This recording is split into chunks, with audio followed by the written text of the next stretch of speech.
Siis veel kord tere tulema. Once again, welcome. This animation introduced you all. Just to explain that Jaak Valge, we invited him from the Estonian Conservative People's Party, but unfortunately he's not able to join us due to health reasons. So the question that has been asked over the last 18 months in many television debates, it has been asked in different ways, in different lights. So now we can look back and ask, so how have we coped in receiving Ukrainian refugees? So thinking back, if 10 years ago someone had told us that Estonia will have 40, 50,000 people, 70,000 people, and we have to receive them, most of them will be introduced to our education system, and they do not speak any Estonian. So an average politician 10 years ago would have said, no, this is impossible. Kristjan, so how have we coped with this challenge? Thank you for the question. Our support to Ukrainian refugees is still there, but there are limits to how many we can accept. And, we are sort of balancing on this limit, this border. We do not have a clear overview what these refugees are doing here, how many have left, how many more have arrived in the meantime from maybe other countries. So temporary protection has been extended to 2025, and this was due to the fact that the Police and Border Guard Board is not able to carry out the interviews annually. So this is a sign of the fact that the ability to understand how many refugees we have, so we have reached the limit. Vadim, is the limit there? Because Jaak Valge, who unfortunately is not here, asking it in is Estonia full, as he has said? Well, I hope Estonia is not full. What I can say that if you ask how we have coped, then looking at today, we have really managed in a super way.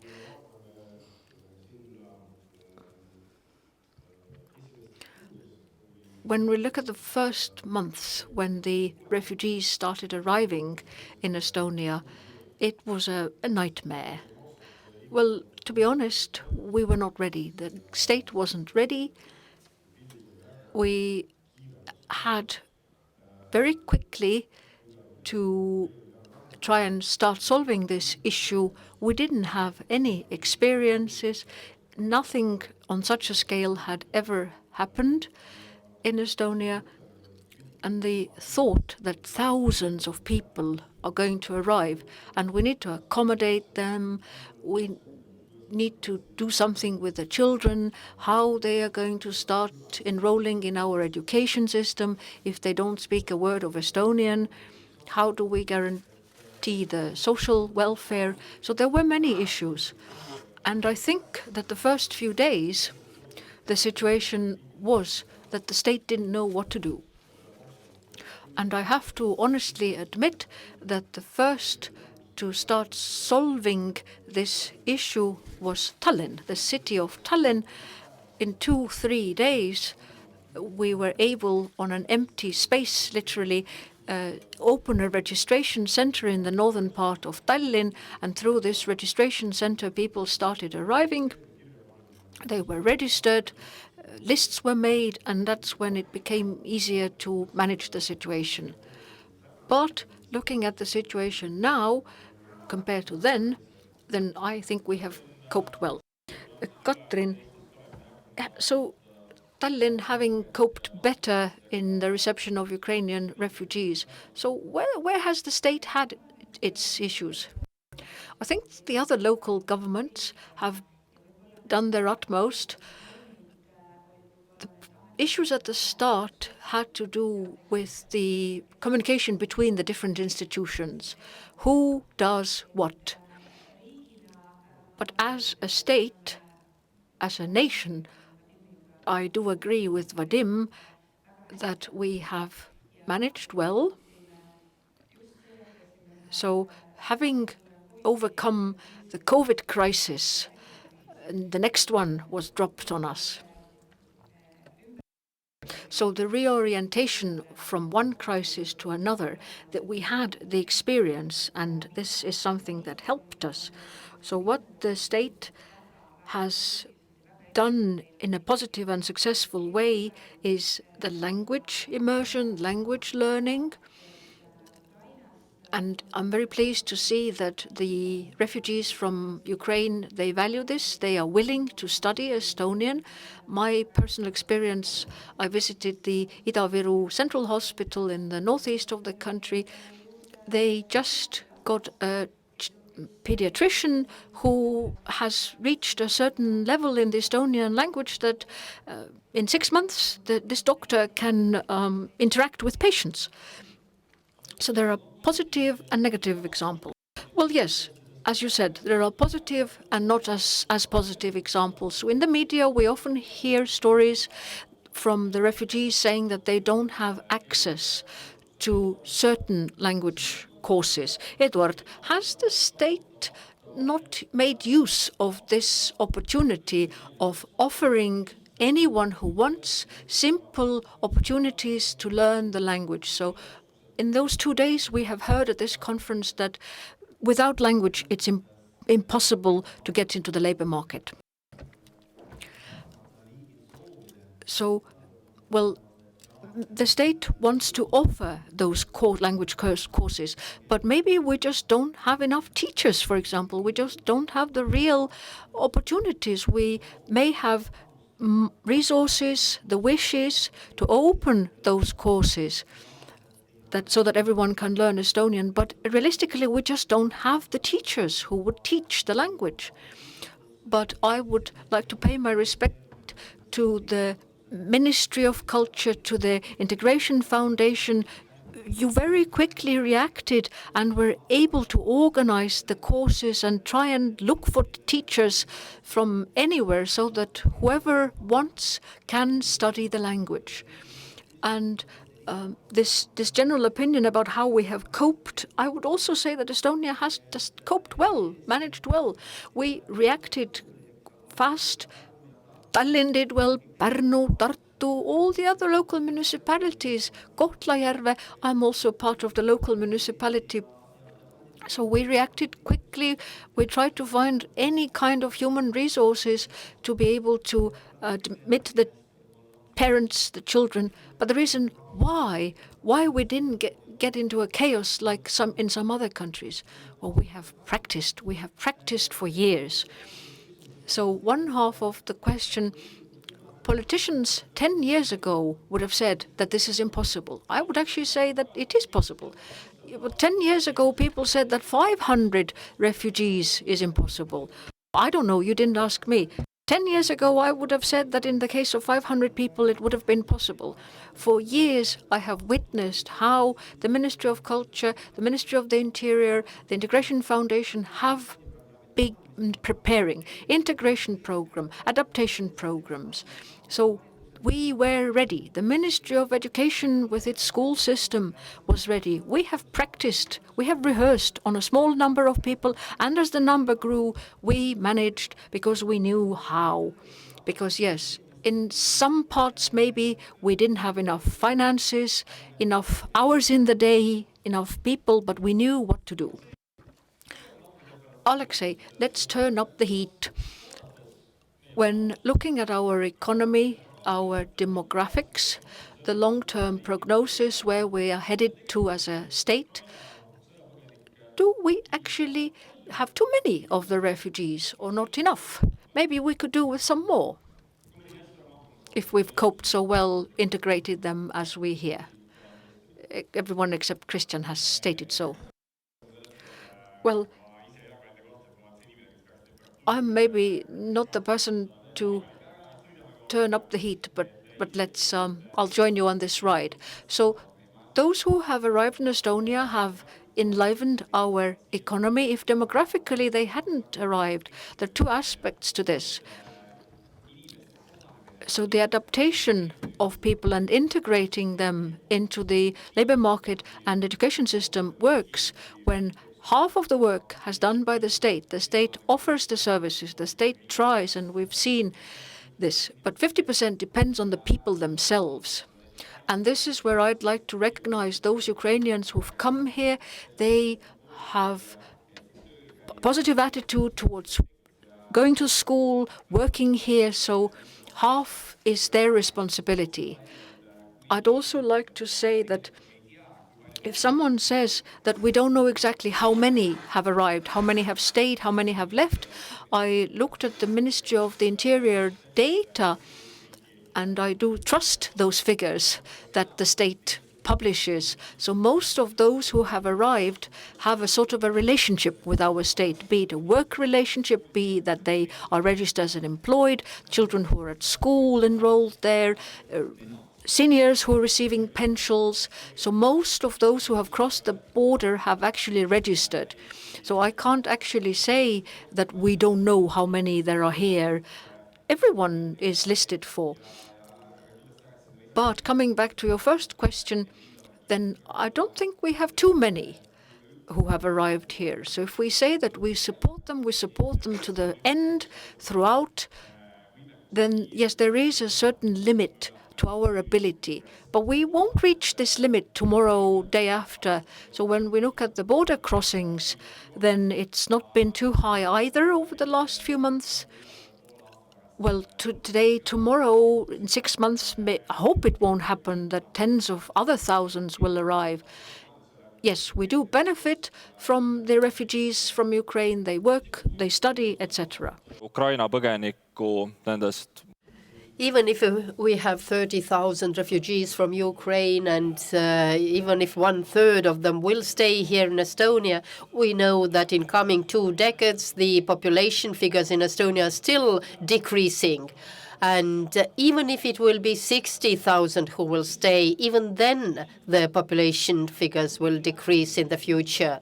So how do you see that as an opportunity? We are getting educated, very educated people, as we heard from recent speakers, that many of the people coming here from Ukraine have higher education. They have also found employment here, but it's only 6% who can work in jobs which are corresponding to their qualifications. So isn't that something that we should think about, how to, make it more profitable for Estonia to find them better employments? There are 2 aspects here. First of all, it's the national issue. If we have the demographic trend negative, we can't replace it by foreign labor. So that's not possible. And the other aspect is economic. And from the economic point of view, it is very important to ask, what sort of economy do we want to see here in 20 years' time? Do we want to see something that is workforce-based, or we want to rather focus on high-tech product design, programming, IT architecture? Knowing that according to PISA testing, our children have a very good education level. In Europe, the average is somewhere on the 60 level, which means that there is that gap. So from the economic point of view, the engine would be how to solve the problem that smart people have smart jobs. But right now it seems to be that we need more truck drivers than rocket pilots. We could read that in an article recently. Europe is aging, and we need to compensate that with the population coming from outside Europe. That is the EU Commission's point of view. What is your opinion about that? And do you see some structural problems for Estonian economy in connection with that? Do we know how to make the best possible use of refugees here in Estonia? Well, this is not a new thing in Europe. For about a decade in Europe, they have spoke about the need for more people, and there are very many jobs where there is, a need for more workforce. But in connection with that, we need to figure out what would be the economic model of Estonia in 10 years' time, 20 years' time, 30 years' time. Do we want to continue according to the old European model that you bring more outsiders who will fill the simpler jobs, or we want to achieve something else? And right now, we have a very interesting and, I should say, unexpected possibility for Estonia, considering all these educated people coming here from Ukraine. 51% of them have higher education. And this is a very massive figure. And, in the process of integration, in the beginning of the process of integration, they are finding jobs on much, much lower levels. But that's something that is going to change in the course of time, starting with language learning and then also the personal motivation to find a job where the pay would be better and the work that's not so simple. And, that's probably not the only solution, expecting these people to have enough big motivation. Our objective, of course, is that the war in Ukraine will end very soon. So we can't expect all these people voluntarily to stay in Estonia to enhance our economy and let them go back to home. Is it something that we should be interested? Well, that's what I wanted to continue with.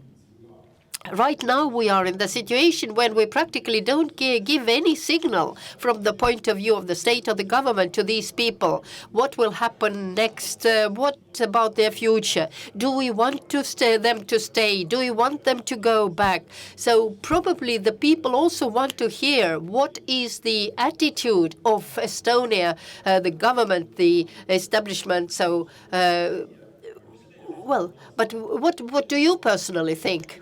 Do we need these people, or we should more encourage them to go back home? I think that if we want to enliven our economy, if we want to solve that problem that you raised yourself, that soon we don't have enough people who are going to take care of the retired people, for example, and that job. The number of these jobs is increasing all the time. Also, the number of pensioners is increasing. So I think that we should send a very clear signal that people, you are welcome to stay, we need you. And what do you think? How have we coped with the integration process? It's not just about disseminating leaflets and brochures. Here are the services. This is the help the state can provide. But have we been proactive enough to communicate to them what are the opportunities and options in Estonia? I will continue as Vadim said. Let's say so that my heart tells me that these people who are refugees from Ukraine, Estonia is open for them. They are very welcome. They are welcome to stay. But then if you use your, rational thinking and the development in Europe, then I think Ukraine needs these people as much as we need skilled workers, and especially and all the more so when Ukraine becomes a member state in the European Union. So Ukraine needs these people, and we would be equally interested in supporting Ukraine to build their society and economy up as quickly as possible. But then Coming back to our communication with those refugee communities, I also follow not just Estonian press, but also Russian-speaking media. And I have to say that both the Estonian broadcasting company and their channels, but also Russian-speaking private channels, the quality of their programs is getting higher all the time. And secondly, both the Minister of Education but also the schools, they have sent out very clear signals that the work we do in our schools is encouraging you to stay. So if you decide to stay, we are there to help you and to prepare you for that. And we have talked about that openly, and that signal has been clear enough. And for example, those accommodation programs, we have adjusting programs starting with the kindergarten level, for example. So I would say that the interest towards such programs is much bigger than our capacity to provide them, but this is improving all the time. So I am quite sure that in the near future, everybody who are interested to get to the language course will also get that opportunity. Eduard, those who have arrived, what's about their contribution? So how much should they have a say in? And how has the state managed so far that they listen to what the refugees are saying, and according to what they have said, they shape this sort of landing platform for them and their journey in building their life in Estonia? Well, Estonia is a free country, and Ukrainians in Estonia have their free will, how they would like to live their life, either here in Estonia or elsewhere in Europe, or whether they would like to return to Ukraine even before the war ends or after. So it's their decision. So the question is, Estonia, do we create the conditions for their stay if they decide to do so? The question here is, how much do we communicate with the refugees? Do we ask them, what are your problems? In this domain, we could also do better, but it seems that the state is getting this information, that the local governments are receiving this info. And the local Ukrainian community has a large role to play. They have been a very important and massive partner to the government even before the war. And the families who first arrived, the Ukrainian existing community, they became the bridge and the main contact between the refugees and the state and the local governments. And this bridge is still there.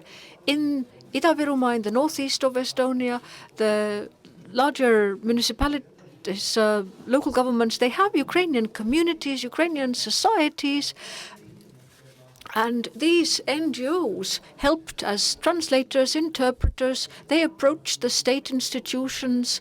They are the ones who monitor the situation. And this is where we should directly communicate with them, or we communicate with the Ukrainian community. But we do have contacts, and it's very good that we have built it from the very first day. We could always do better. Katrin, so over 50%, 51% of those who have arrived, of the refugees, have higher education, university education, but only 6% of them work as specialists, which meets their qualifications. So how can we support those who have arrived so that they could create more value added into our economy? So this is how we could benefit, and they themselves would get support from this. Maybe this will encourage them to stay in Estonia, or if they go back, they will still have the qualification and the skills to build up Ukraine so that they haven't lost their skills. It has been mentioned that the language learning, that language courses that we are offering are the basis of everything. So with a basic level of Estonian, it's really difficult to find a good job. I know that there are many companies and businesses in Estonia who do offer the Ukrainians working there an opportunity to continue their language studies, so that the companies pay for the language courses. And this is where I see we have the solution, so you can continue your language learning. But is this the role of the private sector, or does the state need to change its policies? I think that the state also needs to change its policies. But what can we do? You know, we have budget cuts all the time. It's all about resources, the availability of resources. As for our budget being cut, then I'm very pleased that anything to do with integration, there are no cuts made there and not coming. So anyone who wants to have Estonian language courses, the refugees, they have access to courses. It should be so, but it's not. Well, at the moment, we're only offering basic language learning courses, and I know that companies, businesses are ordering language courses to Ukrainians, and that they can reach a sufficient level, even a higher level. So Estonia is moving in the direction that we do not want to be a country with cheap labor. And this is in the interests of the state, that we create the opportunities that these high-skilled people would stay in Estonia. Well, we know where we'd like to be, how we'd like to be viewed, but has the state created these opportunities, or are we still waiting that the private sector would do so? Well, no, we haven't created these opportunities. So politicians who have access to the figures, we need to give them honest answers how to move on. And the government at the moment is basically reviewing how many more need language courses, what level the courses should be at, and then we need to decide who are the target groups who are going to get 100% courses for free, and to whom we say that we apologize, you have to pay for the courses partially yourself, or your employer has to support you. But you do have ideas. Who are the people who should get this language learning benefits and those who have to knock on their employer's door? Well, these are not my personal ideas. In a democratic society, the great thing is that we don't have enlightened politicians who say that this is the way it should be. We have a whole array of people who are able to draw this line and decide on these target groups. In November, the government should have received this package, who needs what and how much, and the Ministry of Culture, Ministry of Education, Ministry of the Economic Affairs are responsible. So we will get this overview, and I do hope that the front league politicians will honestly be communicating this. Well, it sounds great that everyone should be learning and the state pays for it, but the honest message is that we can't afford it to everyone. This is where we draw the line, and if you're not in the target group, then these are your other opportunities. So you're all front league politicians here on stage, so you all can say where we have to draw this line. I think I said in my first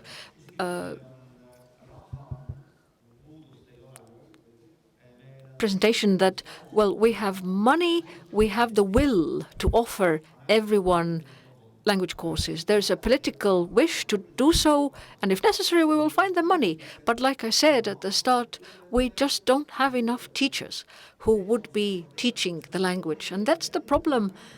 And we had this problem even before the Ukrainians arrived. We have had this problem for decades. So school teachers who are overloaded, they take extra work after their own lessons. They are tired. The quality is not the best. We have also tried to set conditions that maybe an adult education specialist can teach them So what's the solution? Language courses. Let's bring in the civic society. People have been so open. They've opened the doors to their homes, given aid. So maybe the state should create this environment that those who are interested. Johannes, that's a great idea. Come to the Integration Foundation, to the Estonian Language Friends Club. And Ukrainians have received this in a very positive way, which means that outside a classroom, you can practice the Estonian language, and this is what people need. And my next message is that in addition to these language courses that everyone is desperately searching for, we should pay more attention to other options, and we could include Estonians, sort of language friends. Kristjan also had something to say. Just to mention,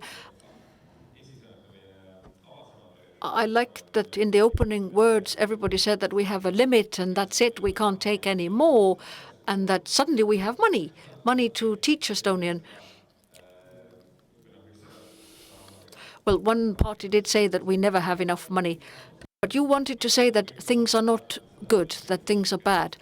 My point still is that we've reached this limit. And the issues that we have heard about language learning, we just can't take in any more people. And from the world perspective, well, you're all nice people and you want good things, but we have physical limits. We cannot just take in any more people. And as for those with higher education and them getting jobs, as we know, most of the refugees are women with children, small children, and this may be one of the reasons why they haven't got jobs yet. And then the third thing that we had with the previous government, Ukraine approached us and they were very concerned and they said that we really want our young people back. Are you planning to keep them? And then the Estonian government said, no, we're not going to, say that you cannot go back. And many other European countries, when asked the same question, they just kept quiet. So that's another thing to think about. So how has the Ukrainian crisis affected our general attitude towards migration and refugees? I remember back in 2015-16, this idea that we get 500 people from Syria or Afghanistan, it seemed, well, as a huge issue in our society. But when we look at the political debate, even the most liberal political powers, they were trying to find ways of, ways of saying that, no, we don't want them. So how do we view the refugees now, Vadim? Has something changed in our society? Maybe something has changed, but not much. Let's be honest. With Ukrainian refugees, we've been lucky. What I mean is that those who have come to Estonia, their cultural background, their religious background, their historical background is similar to ours. So this is one thing. But if we had the same number of people with a totally different background, then the issue would be more major. So if at the moment we ask, would you be ready to take in 30,000 people from Syria who are war refugees? Well, I don't know how generous we would be then. I think we have to honestly face the situation and admit that these are very different situations. So this empathy, yes, maybe it has increased. We have encountered people, many thousands of people, tens of thousands of people who are escaping from a war situation, and they have ties to us through many things, including the backgrounds that I mentioned, And the fact that we ourselves, and this has come up quite a lot, that if one day Ukraine won't win and that Russia would and the Baltic states would be next. So we kind of can feel familiar to the situation and the Ukrainians. So this is where we've shown empathy. But if we think of people from different countries, from a different continent, and they have totally different background, then I think our attitude, well, it maybe has become softer, but not by much. Eduard, what does this say about the maturity of our society, being open as a society? Have we sort of looked in the mirror, and does this mirror make us look prettier? Maybe you look thinner, maybe the opposite. So all these years when we tried to get into the EU and we talked about European values, and then now, it's obvious that humanitarian values only matter when the person is white and Christian. Well, we should be proud about the fact that we are willing to debate about these things, that this shows the maturity of our society, that we can look into this mirror and that we can actually discuss these things and talk about them. And the limit, it's not somewhere whether you're white or not, or Christian or not. I see the difference in the reason. Why do people escape and why do they want to come here? So were the bombs in Syria less painful? Well, no.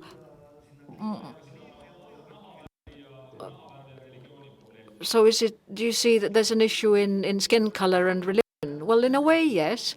But if we think of those discussions back in 2015, 2016, the society was not united in whether we should accept those refugees or not. And this debate, we did have this debate.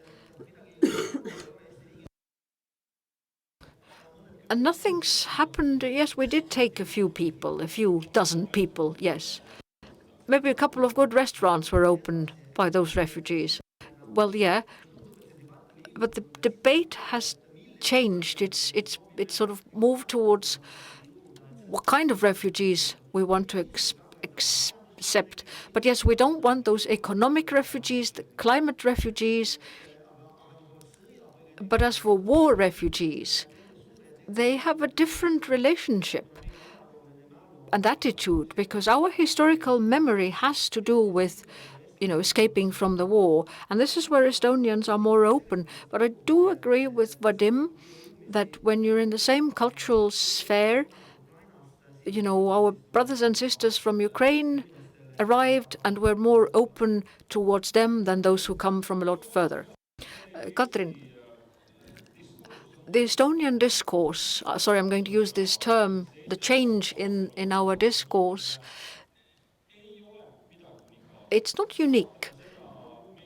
When we look at the different reactions that have emerged in Central Europe, Czechia, Slovakia, Poland since 2015, the migration crisis, and now how things have changed in receiving the Ukrainian refugees, the mechanisms are more or less the same. There was a clear no back in 2015 accepting the refugees, and they were the ones looking for help.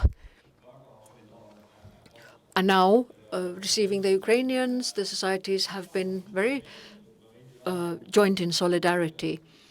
Well, Slovakia may be less, but in our mainstream politics, we haven't had this issue whether we should keep the doors open to the Ukrainians or not. So should we accept the fact that our sort of Eastern European culture is a reality? We can't deny it. That, yes, we are similar in our attitudes as our friends in the Central European countries.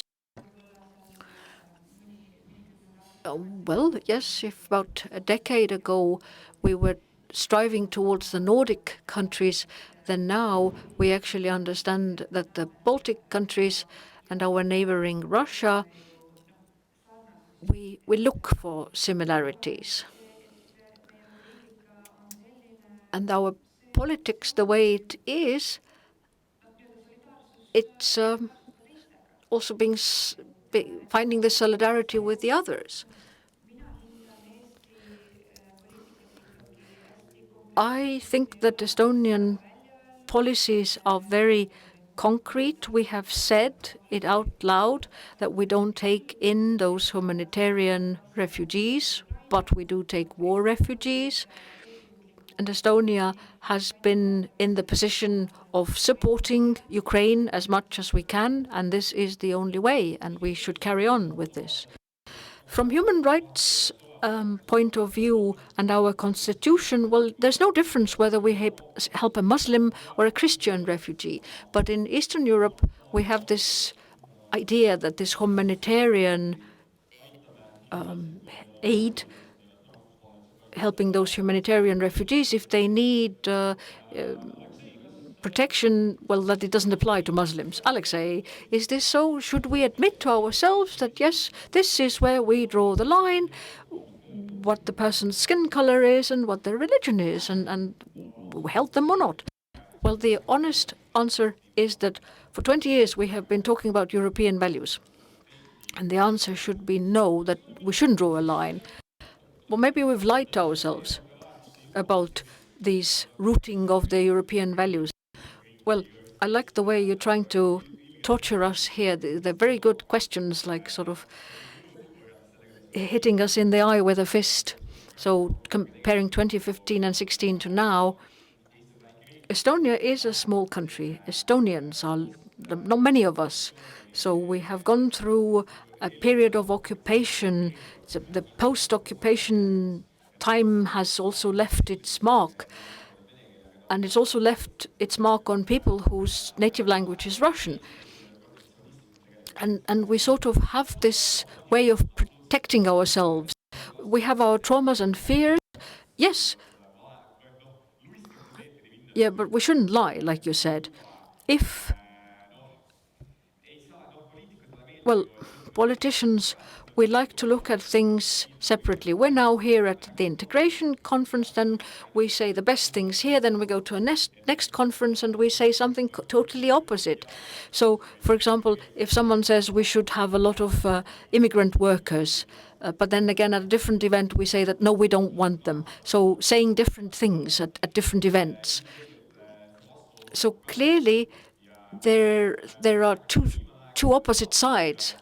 I don't know when is the right time, but we should be honest. Yes, we have 45 minutes left of being honest with each other. Being a young progressive person, I don't draw the line with someone's skin color or religion, and I believe our competent institutions who check the people who arrive here, whether they have a real reason that they're escaping from a war, I trust them, and I'm not going to criticize anyone. So we have accepted these values. We have taken the responsibility that we're going to take these people. I would also accept everybody who is in need, and as many as necessary. And I have talked to people like that very often. And when I think back, 15, 16, these discussions we had then about those possible 500, some politicians actually increased that number up to 5 million, yes. But at that time, in that discussion, we calmed down a bit after that when it was uttered very clearly that we get the right to choose whom exactly do we let into Estonia. So we still end up in the same thing. Not all of people are welcomed. Well, that's exactly what that time came out from the debates. Estonians want to know who exactly are these people who come here. It's the same with the Ukrainians. Okay, but it was very nice that we didn't set that sort of checking the refugees coming from Ukraine on the border.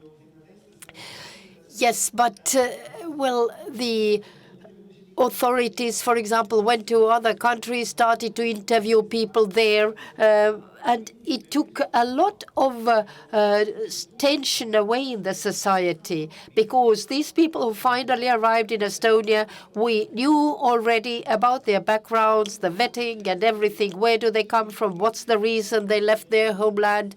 And well, as we are, Estonia is not a border country, except Russia, of course, but otherwise we don't have those borders with those lands from where most of migration comes. Yes, we did check the Ukrainians also. We looked at their documents, and Ukrainian border guard system also helped us, because some people had made their own documents, so to say, illegally, and that was a very big difference, whether they were coming from Ukraine as refugees or they came from the eastern part of Ukraine, which was actually pro-Russian. And yes, we did contact the Ukrainian border guard.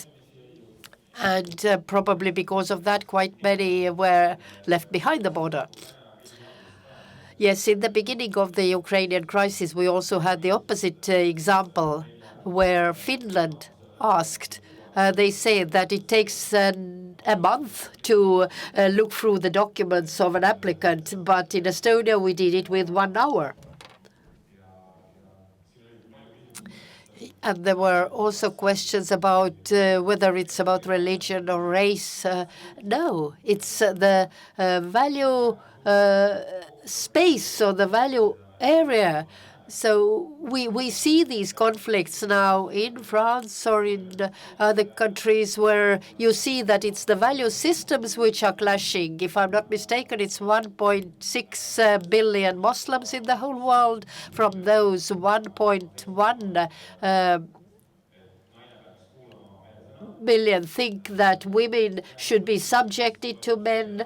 900 million, they actually support the Sharia right, and many of them also believe that if you are unfaithful in your relation, then you should be killed because of that.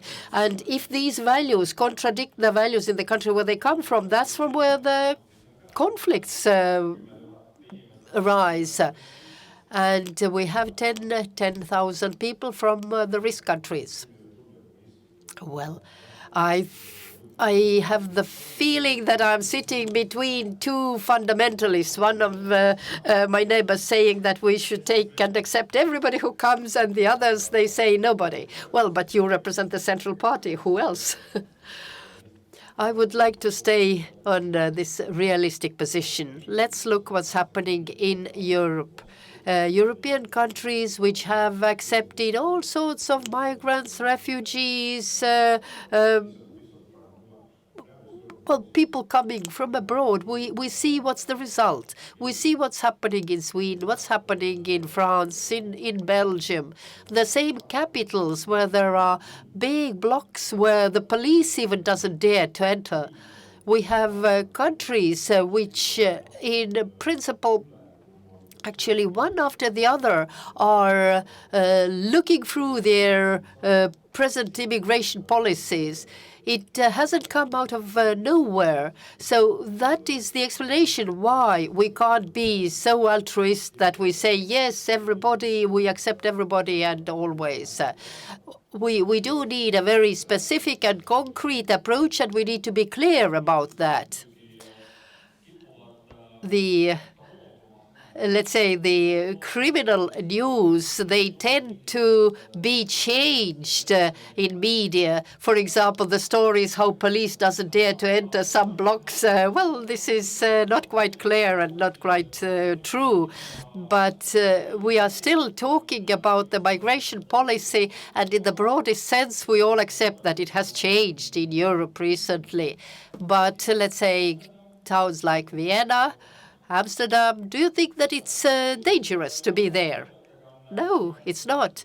And that's why I think the presentation which was talking about becoming a minority, and that's in super diverse areas. So this was a very good start, how to start looking or seeing migration as a process from a different angle. It is a two-way process, very interesting one. So perhaps if you look through later the slides, you find interesting points from there. Kui tohib, et mulle tundubki, et me I think that if we follow the news coming from France or Malmo, from Paris or Malmo, we automatically start building similar constructions here in Tallinn or in Pärnu, what could happen. But do we have enough skills to analyze why these things in Malmo or Paris take place? Have we compared the integration and adjustment mechanisms and instruments that have been created there and in Estonia? If, for example, the proportion of newcomers would be the same, so as a matter of fact, right now, the proportion here in Estonia, in case of Ukrainians, is even bigger. But anyway, would we have situations like that? And that's what I wanted to say from the very beginning. Estonia, as a country, is prepared, has prepared itself. We have different systems. We work with these people differently. We know better what they are, what they need, and we should look more behind the pictures and analyze why these conflicts take place. I think that you emphasize too much what's happening in Malmo or elsewhere. Well, speaking about ethnic criminality, that's propaganda. And perhaps it is describing correctly as, well, one event, but it doesn't tell you much about the broader background. For example, 10 years ago, some decisions passed then. And well, these countries have also changed their former policies. Is there something we can learn from there? Of course we can. For example, our war refugees, they are divided all over the territory of Estonia. There is no closed community of Ukrainians. For example, 2/3 of Ukrainian children study in Estonian schools. If I look at the adults who have started to work, these jobs are in different counties. They are not only here in Tallinn or even more so in one, let's say, district in Tallinn. And that means that we have quite good practices here. Well, and we know what have been the mistakes made by our neighbors, and we can or could have learned from these. And what can we learn from these, ominous examples given earlier? Yes, I wanted to continue from where Aleksei finished. When the first people started to come, then many from the private sector offered possibilities to work. It was a mansion that was like a tourist center. They offered work and also possibility to live there. But it was still something that looked very much like a temporary solution. And then somebody who has lived in Kiev, which is actually a metropole, and they end up in a countryside place in Estonia. It's not comparable situation. And still, I would say that Estonia has been lucky. When we speak about Sweden or we speak about those welfare societies, then the question why we haven't had such a big influx up to now, well, climate perhaps is not such well, compared to Sweden, a bit better. But yes, our support system, subsidies are not that high, but we are developing, and with 10 or 15 years, Estonia has become much more attractive and also a safer place. And Ukrainians did come only to Estonia. They also went to other countries in Europe, but their wish to come to Estonia also shows that we are seen as a safe country. Üks suur põhjus, miks nad tahavad siia tulla, on, et siin on suur And one reason why they wanted to come here is probably this very big Russian minority we've got here. Secondly, also, we are a welfare society. Starting from 2015, well, the biggest trend is actually the, what would you call it, family migration. So the whole family, first one person, then the family follows, and they live on subsidies, and this is something we are not controlling. And then somebody said that Estonia has practiced a long time, we are prepared. I would say that's fantasy, wishful thinking. But what to learn from Sweden? I would say irresponsible liberal policy, and these are the results we see there now. Doors open for everybody, and you don't deal with the problems, and then finally you realize actually we don't have the capacity to educate all of them, and then those integration problems become more and more visible. And for example, people who get temporary protection, they do have that obligation to learn the language. We heard already that not all can do that, but we don't have any sanctions. For example, if we have people who have the permission, residence permits, they have those obligations. But in integration policy for migration, we don't have any rules, and we don't check the situation, and it hasn't functioned up to now.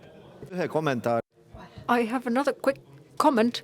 Well, why our integration policy has been so successful is that it's not built on sanctions and repressions, but it's built on good relations and helping and solidarity. So that is our key.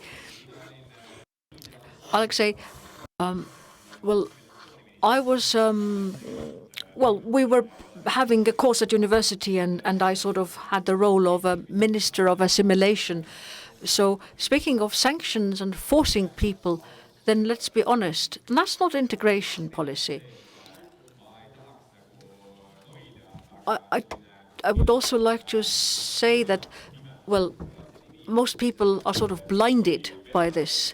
If, you call everybody Russian and say that the Ukrainians are coming here because they want to assimilate into the Russian community. But we had 27,000 Ukrainians before the war started, and they didn't come to mingle with the Russians here. They came here for work.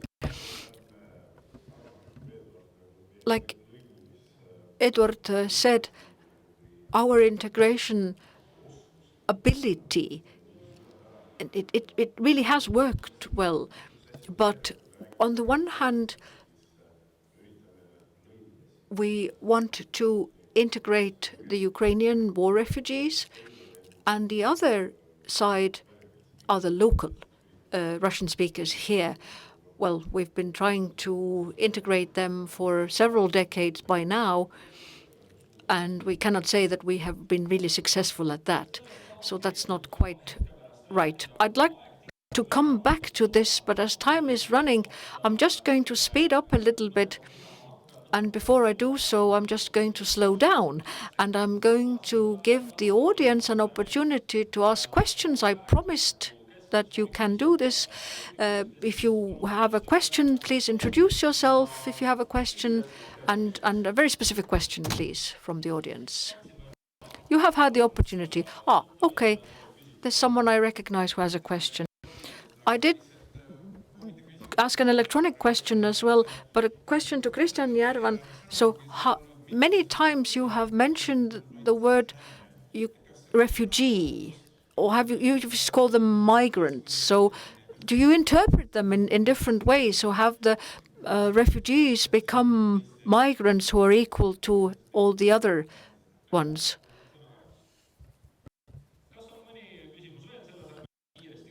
No, I meant still that they're all refugees. Any other questions? It reminded me of another presentation about discourse and how words shape our attitudes. Any other comments or questions? If not from the audience, let's move on. So you already brought this up, and this is the topic of something we haven't solved for decades. and these are our own Russian-speaking minorities in Estonia. Although the main topic here has been integration at times of crisis, then we can see that many processes have started to speed up inside our Russian-speaking community, that there are those who have become more, so to say, Western-minded, and we see that there are people whose attitudes have remained the same or even got closer to the Russian propaganda machine. From the Ministry of Culture, we had the Undersecretary for Cultural Diversity here, and she based her presentation on trust, that if we want to have a cohesive society, we need to increase trust. But we've seen cracks in this trust during the COVID crisis. For example, in the northeast of Estonia, people didn't want to get vaccinated. The same here in parts of Tallinn, where the population is predominantly Russian-speaking, in Maardu, in Lasnamäe. So people did not trust the state. So who knows when the next crisis will become, but what can the state do in order to increase the trust towards the state institutions, towards the government? So you politicians, what would you do? So Katrin, let's start with you. Well, if we're looking for another crisis and we're waiting for it, then the most important thing is communication. We need to be in the same communication space and communication sphere, and we have mentioned the Russian language channels in Estonia that the government does support, the official channels then, and if the Russian Federation channels were cut off, then ETV Plus, which is the public broadcasting Russian-speaking channel, the viewer numbers went up. I'm from Jõhvi in the northeast of Estonia. Most of my friends were Russian speakers. And no matter what your background is, communication, paying attention, so that the state pays attention to these things is important. And this is where integration comes into play. We should talk about it, discuss it, and it's great that we have this integration conference taking place annually. But I do know that there are many project-based programs that have been carried out, but not enough. These have received a sort of a satisfactory result. But on the state level and from the Integration Foundation, Ministry of Culture level, the work is being done. But how do we communicate and spread the word so that we all live in the same information space? So the more anxious the situation becomes next door to us in the east, then we tend to describe us and them. So who are our people who we consider to be ours? Where do we draw the line? And how do we create this trust in the eyes of these people if we sort of think that they are part of our state, part of our country, and they have, they are here, they are ours. Have we done everything?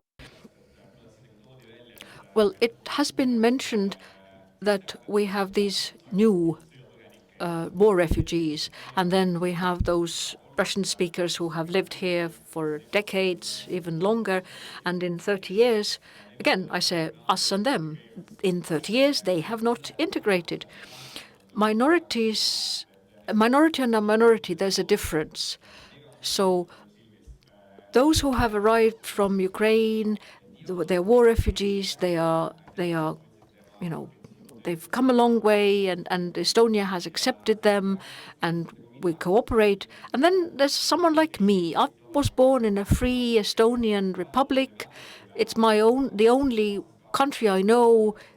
I don't have this Soviet baggage that I carry with me. I don't have this baggage. So I know about it. It's history. It's something I have studied. So I'm the new generation. And for me, I don't see a problem in this larger picture. So, but as for those who have got stuck in this past, unfortunately, no matter how much we try, we won't be able to retrain them. And we have to say this out loud, that this is a part of people who will remain as they are. Well, my native language is Russian, but I am Estonian. And you know, where I draw this line, us and them, the only day when I started drawing this line between us and them was the 24th February 2022 when the war broke out. And there were those who said that Putin is the right guy and I support the war. They are no longer part of my sphere, so they are not my people anymore. Eduard, do you sometimes sense the threat that in these anxious times when people are clearly expected to choose sides, are you with us or against us, that this could actually lead to a sort of situation where people are opposed to this type of cultural diversity, and whether we should be vigilant that there will be a threat, or now we have actually reached the moment that this is where we draw the line, it's them and us? Well, being forced to choose sides and take this decision that who you're with and who you're against and who you are, it actually has the opposite effect. People are opposed to this. Well, I have a Soviet background. I'm also from a Russian-speaking family, just like Aleksei, and I'm also from the northeast of Estonia. Katrin had Russian-speaking friends. I didn't have any Estonian-speaking friends, and I'm very sorry about that. Well, when I started considering myself Estonian, I got my citizenship, and I can more or less speak Estonian by now. And one of the questions that I have been asked over and over again, and I was really feeling unpleasant so if Russia decides to start a war against Estonia, who are you going to side with? So many in Estonia still think of this question, that if the Russians come, who are our local Russians who speak Russian as the first language, who are they going to side with? And this is something that splits us, and this is something that takes the trust level to a very low stage. The key is trust, but how do we get this trust? It's not that you ask such questions, that you start suspecting somebody, but you have to be honest about your feelings, and you ask someone else, well, how do you feel about this? So our sort of nationality-based misunderstandings that we've had in the last 30 years, they have occurred from the fact that we haven't been able to talk to each other. We haven't been able to explain what we feel, what we think, and that's the key. And if we only suspect, if Putin hears what the Russians are doing in Narva, there will be no trust. So what is the role of the state in valuing diversity and protecting diversity? And how do we do this so that we don't live in a segregated society? Where is this good balance point, Vadim? That's a good question. Well,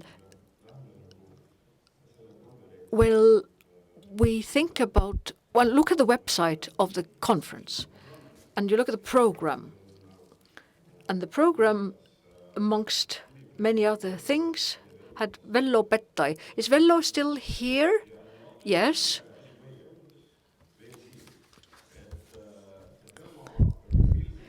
And there's this text next to Vello's photograph, and I'm not going to read it out to you. You can look it up yourselves, but a couple of situations that the minority-majority relations are never unilateral, where only one side needs to take action or is to blame. The securitization of minorities is a particularly dangerous phenomenon in the current situation, where minority communities are seen as fundamentally suspect and must be forced to choose sides and demonstrate extra loyalty in order to be accepted. Collective blame or guilt cannot become a new norm. Well, I would say that if the state takes a stand towards all its citizens, that we're all here, we're all residents of Estonia. We are, well, people in Estonia. Well, Aleksei says that he's a Russian-speaking Estonian. Well, I say that I'm Russian-speaking but live in Estonia. If you remember, when the war broke out, we had this massive demonstration on Freedom Square in Tallinn. Tens of thousands of people attended. And that was a massive event. The president of Estonia, Alar Karis, made an address there. And he said things that are very important, that the local Russian-speaking people cannot be blamed for Putin's actions. And they are our people. They are not Putin's people. And this was something that was very important at the time. Unfortunately, well, at the start, many opinion leaders in Estonia, representing the intelligentsia, they agreed and said the same, and then time went on. The war escalated, got even more brutal, and then I started realizing that the attitudes are changing, that Russians, they have to keep taking sides. Are they pro-Russian or pro-Ukrainian? So people hate it when you ask them, whose side are you on? So if you need me to take a loyalty test, then, just forget it. There's no trust there. Thank you. Kristjan, this trust, looking from the politician's point of view, how can we improve this trust? Do you see it as a problem that the minorities in Estonia do not trust the state? What can we do? Well, the simplest statistics is to look at the government office, the communications department. They have this survey. Before the war, the Russian-speaking community in Estonia followed Russian media, and they trusted 30%, and then it dropped to 10%, and the Estonian media was trusted more. And when we look at the Soviet tank monument that was removed in the northeast of Estonia, then what characterizes how the media approached this issue, the fact that we have, in 20 years taken people by bus from Narva to the National Theatre in Tallinn. I visited the museum in Sinimäed where the major battles took place during the Second World War, and there was a group of children who were there on a tour. So how is this explained to them? So we've had this mentality that we need to give out the candy all the time, the carrots, so to say.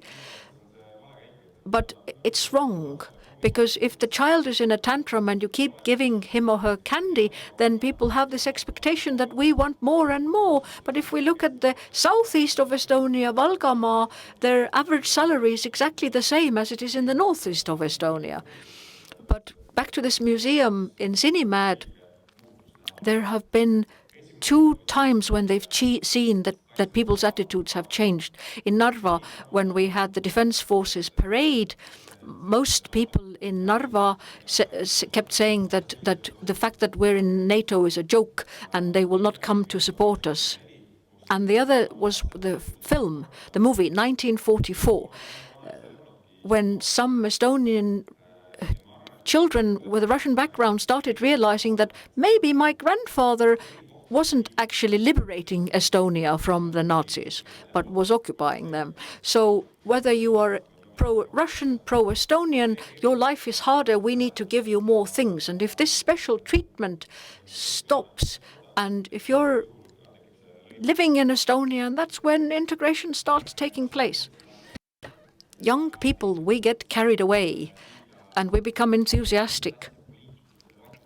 So in politicians' debates, you often don't agree with colleagues, but I like what Eduard and Vadim have said, but I have also said that I drew the line when the war started, whether you're us or them. But the approach that if someone from the security services approaches you and you have to take this loyalty test, then never ever are we going to have any trust. You can study for any test and you can pretend that you are part of us, but actually you're not. So in reality, what Eduard and Vadim has said, that working with these people, making them think. I went to Ida-Virumaa, I was a teacher, and there were parents who were my friends on my Facebook, and then I understood that they are actually pro-Russian. And over the years, I have actually worked with those parents. We created a relationship of trust, a professional relationship. And then when very politely I started stating what I think, they actually started supporting me.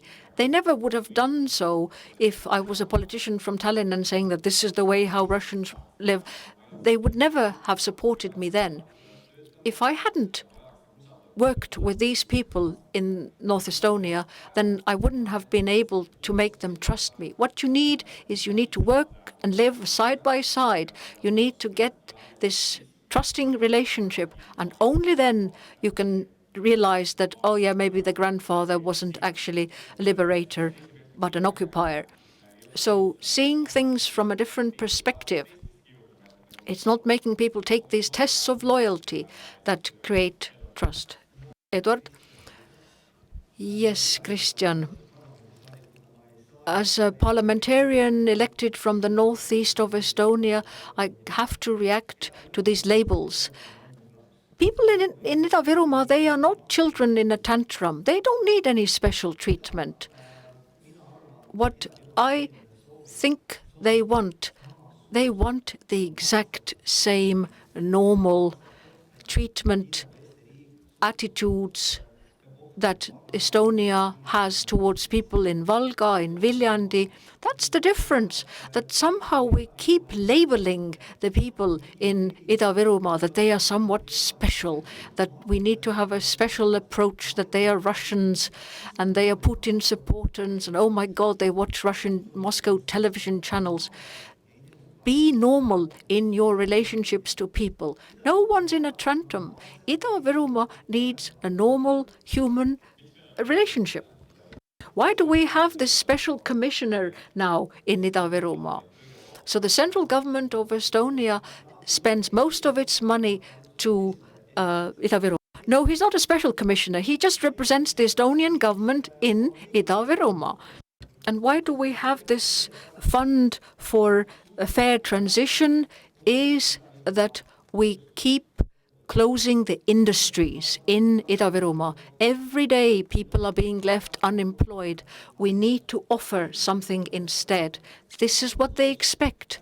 They are, last week I had a meeting with the labor representatives. They are pro-green transition. They want to stop mining oil shale, but then they say, we need jobs. We need to do something else instead. And think about Europe, all the coal mines that were closed. It's not a special treatment. This is a normal attitude that if you take something away, you give something instead. Yes, now we learned about the basics of green transitions, but maybe now the audience has any questions. I have to say to the organizers that unfortunately I cannot see the questions online. Perhaps you could switch on this button that I can see the questions that are asked electronically. But if you would like to ask the question from the audience, then you have a moment. We have 9 minutes left of our panel. And, well, I'm happy to keep on asking questions myself if you don't have any. But we have a question in front here. Could we have the microphone, please, to the lady in the second row? Tere. Hello. We were recently in Denmark, a study trip. And for immigrants, whatever the backgrounds, are they voluntary immigrants or forced migration, they have a contract with local governments, and these contracts speak about both obligations but also responsibility. Well, the comment to what was said that everything based on voluntary approach, and Eduard believes that that's why integration is going on well, because of this voluntary approach. Do you think that we should regulate it more? Do you address the question to somebody specific? I'd like to hear the opinion of everybody. Who wants to answer first? I try to answer. We have discussed that in Estonia also, that perhaps we should do the same as in Denmark, agreements or contracts with the migrants. But we have usually reached to the conclusion that it's not necessary, because the number of immigrants is so small, and Estonia is so small, which means that we can offer these people tailored solutions, also individual consulting with these people, or even language learning individual plans. Neid asju teha ka ilma nende lepingutega, aga jah, selles mõttes mõte ja see süsteem. Well, it's a good idea, but in Denmark they have had this for a long time. The government in Denmark decides which particular local municipality the refugees sent to, and that's where they send the money to, and there are certain stages that have to be passed through. In Estonia, we believe that this is something we don't need. Well, this is not my personal opinion, but I think that this is something that we should consider in the future, that what is important is that we have a file for every person who has arrived, that we have thought through, and maybe we are sort of in a development stage, that there is going to be a sort of a path, description of the path of how the person has integrated. So it's important that we approach every person individually, whether it's based on a contract or not. Kristjan, would you like to comment? Before we come to this agreement, if we don't know who is where and why, how do you actually empower them? And it's not a problem in Estonia, it's all over Europe. So if 5 decisions are taken in Europe that the person has to be expelled from the country, then 4 of them are actually not implemented. So we can debate about the rules and have these agreements, but if we can't actually implement it, enforce it, then what's the point?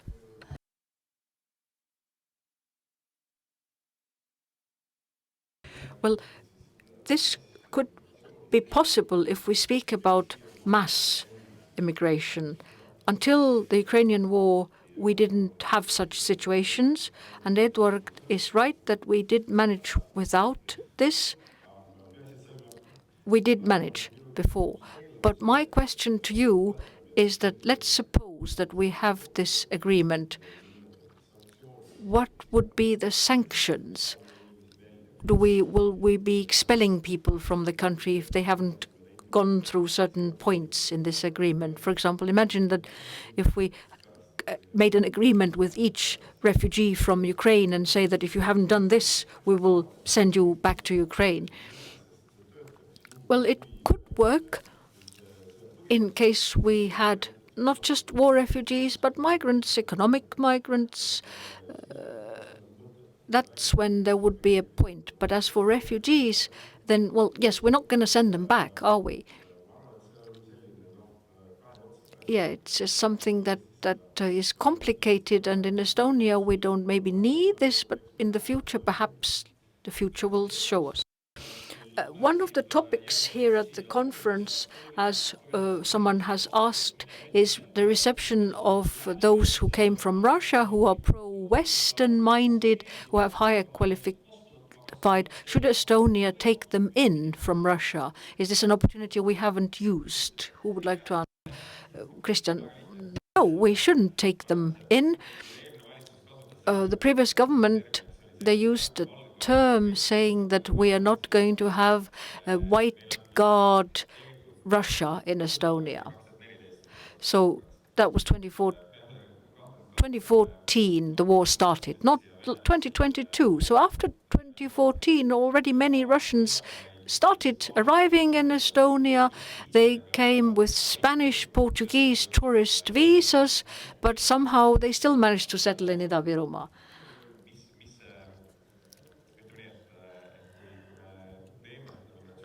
So our migration policy, having a couple of exceptions and changing the rules because of these exceptions, so that's why we have the Foreigners Act. There are so many exceptions, one after another, so maybe only 3 people in Estonia can understand what the act actually says. Well, our friends in Germany have approached it. If someone is escaping from being mobilized into the Russian armed forces, they don't want to grab a weapon and start killing the Ukrainians. That in Germany, they actually take them in and offer them refugee status. I don't have the figures, but the EU is sort of moving towards a solution, and Germany has done this. Should Estonia do the same? Well, we are in the Eurozone and borders are open, and if one European country has had this initiative, then person is already in the EU. Do we open the borders as well? No, I don't think so, but I'm glad that Germany has. Eduard, Katrin? Well, personally, as I said, I would take in anybody, but I'm probably one of the very few on this political arena who shares this opinion. And the political reality is that as long as Ukrainians are being killed, things are not going to get better. Katrin, I agree with Yevgeny. As long as there is a full-scale war in Ukraine, then we should have zero tolerance, and we have agreed on this, and we shouldn't back up. It's a complex issue. Again, there are 2 sides. On the one hand, highly qualified specialists. Yes, we could have them here if there's an employer who's willing to say that they are going to come and work for my company. So maybe these are theoretical situations we should consider. But in practice, we could see that the situation could change very quickly. Look at Georgia. The number of Russians leaving Russia in Georgia has exceeded all sorts of limits, and Georgia is having difficulty with them. It is a complex thing. And at this point, it's easier to say that, no, we shouldn't take these kind of people here who are escaping from mobilization into the armed forces in Russia. But we've come to a point when someone is escaping from being mobilized, that they are a specialist employee and they have an employer here, then, well, such people could be needed. But there's another risk. Our security forces should very carefully review these people who are arriving so that we wouldn't have those who we would not want to see here.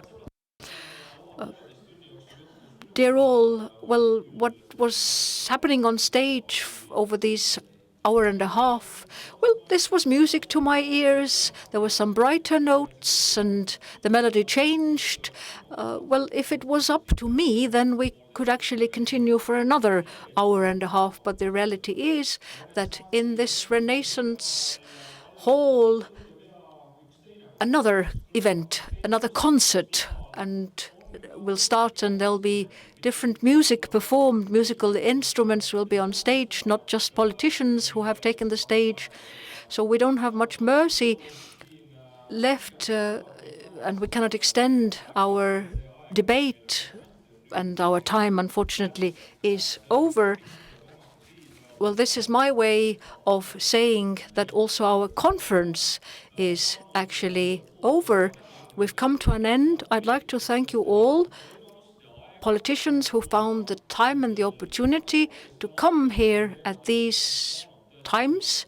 These are topics that have, become important. Thank you.